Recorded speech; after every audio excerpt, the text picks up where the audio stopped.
السلام علیکم ورحمۃ اللہ وبرکاتہ۔ عرب اردو میڈیا ٹی وی میں خوش آمدید۔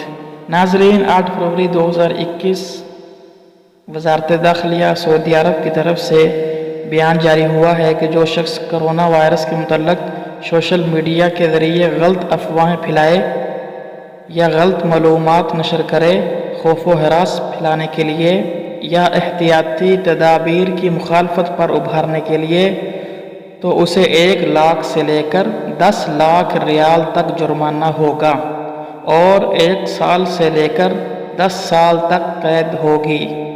اور اگر وہ غیر سعودی ہے، یعنی پاکستانی، ہندوستانی، بنگالی، فلپینی، نیپالی یا کوئی بھی غیر سعودی ہے، ایسا کام کرے تو اس کو ان مقررہ جرمانوں کے ساتھ ساتھ زندگی بھر کے لیے سعودی عرب میں اس کا داخلہ ممنوع ہوگا۔